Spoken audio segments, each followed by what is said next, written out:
কক্সবাজার সমুদ্র সৈকতের রেজুখাল সংলগ্ন 2.9 কিলোমিটার বালিয়াড়ি জুড়ে স্থানীয় ও পর্যটকদের যাতায়াত নিষিদ্ধ করা হয়েছে।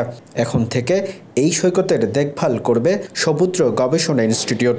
সেখানে গবেষণা চালাবেন বিজ্ঞানীরা। সংরক্ষিত হিসেবে শনিবার বাংলাদেশ সমুদ্র গবেষণা ইনস্টিটিউট বরির কাছে বুঝিয়ে দেওয়া হয়েছে এই সৈকত। সেই সাথে বরি বিচ নামে এর উদ্বোধন করা হয়। বরির মহাপরিচালক জানান, এই সৈকত প্রাণবৈচিত্র্যের নিরাপদ আবাসস্থল হবে। এখানে কেউ এসে বিরক্ত করতে পারবে না। এই সৈকত থাকবে শতভাগ প্লাস্টিক মুক্ত। আমাদের একটা অভয়ারণ্য দরকার, স্যাংচুয়ারি যেটাকে আমরা বলি, ঠিক আছে, যেখানে কোনো ডিস্টারবেন্স থাকবে না, যেটা আমাদের জন্য একটা নিরাপদ আশ্রয়। এইভাবে আমরা এই বিচটাকে তৈরি করছি অনেকদিন থেকেই। সৈকতের পাশে যে মানুষগুলো বসবাস করেন তারাও এতে উপকৃত হবেন জানিয়ে এই সমুদ্র বিজ্ঞানী জানান, স্থানীয় জনগোষ্ঠীকেও এতে সম্পৃক্ত করা হবে। সমুদ্র উপকূলে যত ধরনের মেরিকালচার অ্যাক্টিভিটি আছে সেগুলো আমরা এই বিচে অলরেডি করছি এবং করব।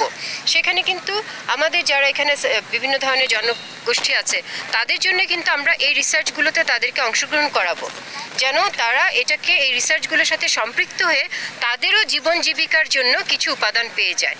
তহিদা রশিদ মনে করেন, পর্যটনের সাথে এই উদ্যোগ সাংঘর্ষিক নয়, বরং অন্যান্য বিচগুলোকেও কিভাবে পরিবেশ বান্ধব করা যায় তার জন্য তারা কাজ করবেন। আমাদের সাথে কিন্তু ট্যুরিজমের কোনো কনফ্লিক্ট নাই, মাইন্ডেড।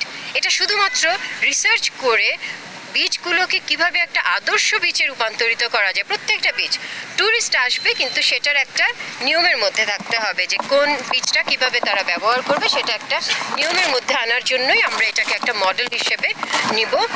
এছাড়াও বিশ্ব সমুদ্র দিবস উপলক্ষে সমুদ্র গবেষণা ইনস্টিটিউটে আয়োজন করা হয় আন্তর্জাতিক সেমিনার সহ বিভিন্ন কর্মসূচির। এতে বিজ্ঞান ও প্রযুক্তি মন্ত্রণালয়ের সচিব আলী হোসেন এবং বিভিন্ন বিশ্ববিদ্যালয়ের শিক্ষক ও বিজ্ঞানীরা আলোচনা করেন। সৌরভ দেব, দেশ টিভি, কক্সবাজার।